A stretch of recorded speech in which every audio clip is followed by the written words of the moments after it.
ദേവസ്വം ബോർഡിന് കീഴിലെ ക്ഷേത്രങ്ങളിലെ RSS ശാഖ പ്രവർത്തനത്തിന് നിരോധനം വന്നേക്കും. നിയമവിരുദ്ധമായി സംഘം ചേർന്ന് ക്ഷേത്രത്തിനുള്ളിൽ ആയുധ പരിശീലനം നടത്തിയാൽ പോലീസിന് കേസെടുക്കാൻ അധികാരമുണ്ടെന്ന് സർക്കാരിന് നിയമോപദേശം ലഭിച്ചു. നിയമ സെക്രട്ടറി BG ഹരീന്ദ്രനാഥാണ് സർക്കാരിന് നിയമോപദേശം നൽകിയത്. ദേവസ്വം ബോർഡിന് കീഴിലെ ക്ഷേത്രങ്ങളിൽ നിയമവിരുദ്ധമായി പ്രവർത്തിക്കുന്ന ശാഖകളെ നിരോധിക്കാൻ സർക്കാരിന് ബലം നൽകുന്നതാണ് ഈ നിയമോപദേശം.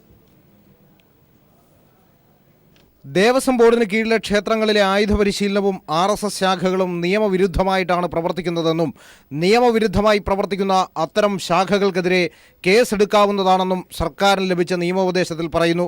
നിയമവിരുദ്ധമായി ആയുധ പരിശീലനം നടത്തിയാൽ 2011 കേരള പോലീസ് ആക്ടിലെ ചട്ടം 73 അനുസരിച്ച് പോലീസിന് സ്വമേധയാ കേസെടുക്കാവുന്നതാണെന്ന് നിയമ സെക്രട്ടറി BG ഹരീന്ദ്രനാഥ് നൽകിയ നിയമോപദേശത്തിൽ പറയുന്നു.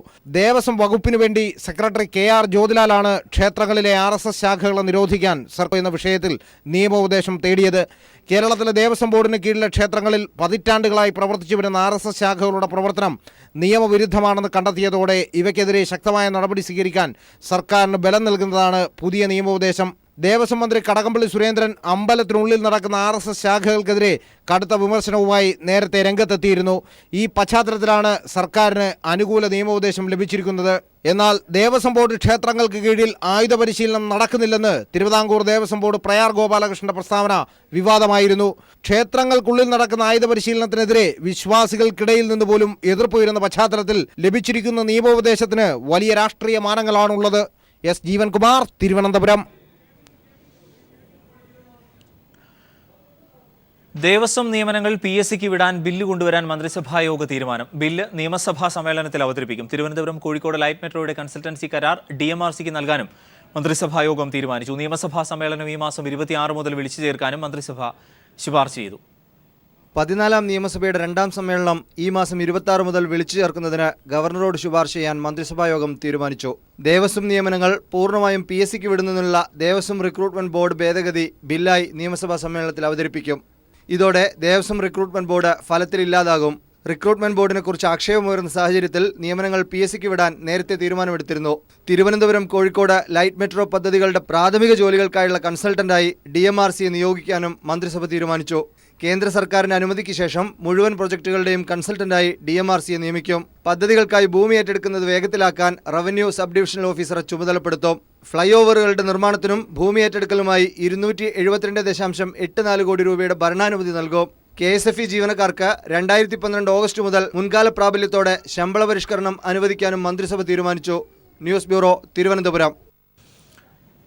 ബാർക്കോഴ കേസിൽ SP സുകേശൻ നൽകിയ ഹർജിയുടെ പകർപ്പ് പീപ്പിളിന്. തെളിവുകൾ മറച്ചുവെക്കാൻ ശ്രമം നടന്നുവെന്ന് സുകേശൻ ഹർജിയിൽ പറയുന്നു. വിശദമായി ശാസ്ത്രീയ പരിശോധന നടത്താനായില്ല എന്നും പരാമർശം. തിരുവനന്തപുരം വിജിലൻസ് കോടതിയിൽ നൽകിയ ഹർജിയിലാണ് വിവരങ്ങളുള്ളത്. മുൻമന്ത്രി KM മാണിക്കെതിരെയുള്ള ബാർക്കോഴ കേസിൽ ബാർക്കോഴയുമായി ബന്ധപ്പെട്ട തെളിവുകൾ മറയ്ക്കാൻ ശ്രമം നടന്നുവെന്ന് SP R Sukesan Thiruvananthapuram vigilance കോടതിയിൽ നൽകിയ ഹർജിയിൽ പറയുന്നു. കേസിൽ കൂടുതൽ പേരെ ചോദ്യം ചെയ്യാനായിട്ടില്ലെന്നും കേസിൽ കൂടുതൽ കാര്യങ്ങൾ പുറത്തു കൊണ്ടുവരാനായി വിശദമായ ശാസ്ത്രീയ പരിശോധന അനിവാര്യമാണെന്നും ഹർജിയിൽ വിശദമാക്കിയിട്ടുണ്ട്. കേസന്വേഷണത്തിൽ അനുവദിച്ച സമയപരിധി കുറവായിരുന്നു. അതിനാൽ കൂടുതൽ സമയം നൽകണമെന്നും പീപ്പിൾ TVക്ക് ലഭിച്ച R സുകേശന്റെ ഹർജിയുടെ പകർപ്പിൽ പരാമർശിച്ചിരിക്കുകയാണ്. കേസിൽ പുതിയ വെളിപ്പെടുത്തലുകൾ അന്വേഷിക്കേണ്ടതുണ്ട്. പലരുടെയും സാക്ഷിമൊഴികളിൽ വൈരുദ്ധ്യമുള്ളതിനാൽ സാക്ഷികളെ കൂടുതൽ ചോദ്യം ചെയ്യലിനും തെളിവെടുപ്പിനും വിധേയമാക്കണമെന്നും തിരുവനന്തപുരം വിജിലൻസ് കോടതിയിൽ SP സുകേശൻ നൽകിയ റിപ്പോർട്ടിൽ ആവശ്യപ്പെടുന്നു. നേരത്തെ ബാർക്കോഴ കേസിൽ തെളിവുണ്ടെന്ന് പറഞ്ഞ R സുകേശനാണ് പിന്നീട് ചില സമ്മർദ്ദത്തിന് വിധേയനായി KM മാണി കേസിൽ അന്വേഷണം വേണ്ടെന്നും ഒടുവിലിപ്പോൾ തുടരന്വേഷണം വേണമെന്നും പറഞ്ഞത്. കേസിൽ തുടരന്വേഷണം വേണ്ടതിന്റെ കാര്യങ്ങൾ അക്കമിട്ട് വിശദീകരിക്കുന്ന R സുകേശന്റെ റിപ്പോർട്ടിന്റെ അടിസ്ഥാനത്തിലാണ് തിരുവനന്തപുരം വിജിലൻസ് കോടതി മുൻമന്ത്രി KM മാണിക്കെതിരെ തുടരന്വേഷണം പ്രഖ്യാപിച്ചത്. Sunil Arumanoor, news bureau, Thiruvananthapuram. തേനിയിലെ ഭൂമിയിടപാട് സംബന്ധിച്ച കേസിൽ മാനനഷ്ട കേസ് കൊടുക്കുമെന്ന് K ബാബുവിന്റെ മരുമകൻ വിപിൻ. തേനിയിലെ ഭൂമിയിടപാട് നടന്നത് വിവാഹത്തിന് മുൻപാണെന്ന് വിപിൻ. തന്റെ പിതാവിന്റെ പേരും ബാബു എന്ന് തന്നെയാണെന്നും വിപിൻ പറഞ്ഞു. പ്രധാന ആക്ഷേപം എന്ന് പറയുകയാണെങ്കിൽ എൻ്റെ ഫാദറിൻ്റെ പേര് ബാബു എന്നാണ്. അപ്പോൾ അതിനൊരു മിസ്ഇൻ്റർപ്രിട്ടേഷൻ പലപ്പോഴും വരുന്നുണ്ട്. രണ്ടുപേരും ബാബു ആയതുകൊണ്ട് പലപ്പോഴും ആ അന്വേഷണത്തിൽ തന്നെ അതിനൊരു പ്രോബ്ലം വന്നിട്ടുണ്ടാകാം. സോ ആ ഡോക്യുമെൻറ്റ് സെയിൽ ഡോക്യുമെൻ്റ് ആണെങ്കിൽ ഇതാണ് സെയിൽ ഡീഡ്. ഇപ്പോൾ സെയിൽ ഡീഡിൻ്റെ വാല്യൂ ഡേറ്റ് എന്ന് പറയുന്നത് 28/12/2011. എൻ്റെ വിവാഹം നടക്കുന്നത് 2012. അപ്പോൾ അതിൻ്റെ ഈ സെയിൽ ഡീഡ് നമ്മൾ വന്നിരിക്കുന്നത് ഇത് ഒരു ബ്ലാക്ക് മണി ട്രാൻസാക്ഷനോ അങ്ങനെ ഒന്നും വന്നിട്ടില്ല. അതിൻ്റെ ഡീറ്റെയിൽസ് എത്രയാണോ ബാങ്ക് ത്രൂ വന്നിരിക്കുന്ന ആ ഡീറ്റെയിൽസ് ഫുള്ളും ഈ ഡോക്യുമെൻറ്റിൽ റെക്കോർഡഡാണ്.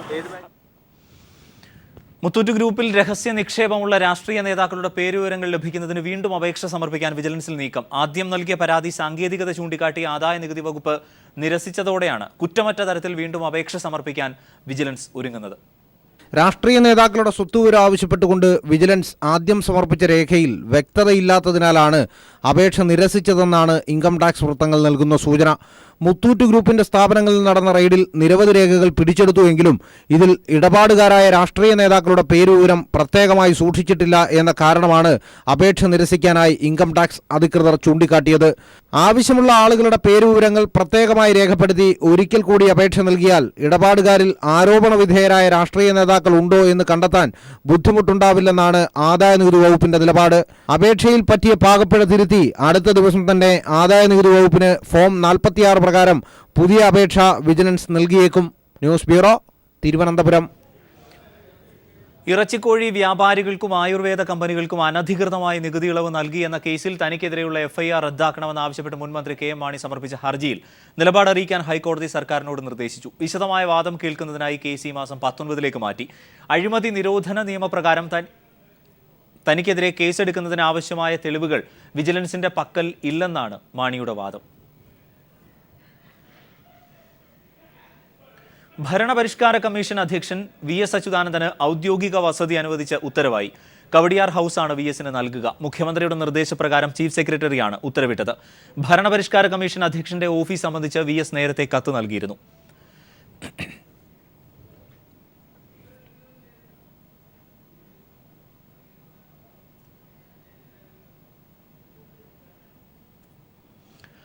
പിറന്നാൾ നിറവിൽ മലയാളത്തിന്റെ മഹാനടൻ മമ്മൂട്ടി. തൃശൂരിൽ ലൊക്കേഷനിൽ അണിയറ പ്രവർത്തകർക്കും ആരാധകർക്കും ഒപ്പമായിരുന്നു മമ്മൂക്കിയുടെ പിറന്നാൾ ആഘോഷം. ലോകം മുഴുവൻ ആരാധകർ ആശംസകൾ കൊണ്ട് മൂടുമ്പോൾ സ്നേഹനിർഭരമായി വാപ്പച്ചിക്ക് വേണ്ടി ദുൽഖർ ഫേസ്ബുക്കിൽ എഴുതിയ പോസ്റ്റും ആരാധകർ ഏറ്റെടുത്തു. പ്രിയ വാപ്പച്ചി എന്ന് തുടങ്ങി മകന്റെ ആശംസ, പ്രിയ താരമെന്നും പ്രിയ മമ്മൂക്ക എന്നും തുടങ്ങി ആരാധകരുടെയും. പിറന്നാൾ ദിനത്തിലും ആ കലാകാരൻ അഭിനയത്തിന്റെ തിരക്കിൽ തന്നെയാണ്. FBയിൽ കുറിച്ച പിറന്നാൾ ആശംസയിൽ ദുൽഖർ പറഞ്ഞത് ഇങ്ങനെയാണ്: ഞങ്ങളുടെ കുടുംബത്തിന്റെ തുടക്കം താങ്കളാണ്, ഞങ്ങൾക്ക് തണൽ തരുന്ന മരവും. മലയാള സിനിമയും പലപ്പോഴും അങ്ങനെ പറഞ്ഞു പോകും മമ്മൂട്ടി എന്ന ആ വലിയ നടനെ നോക്കി. ദുൽഖർ പറയും പോലെ ഉയരം കൂടിയ ഒരു കൊടുമുടിയാണത്, ഒരു യഥാർത്ഥ ഇതിഹാസം.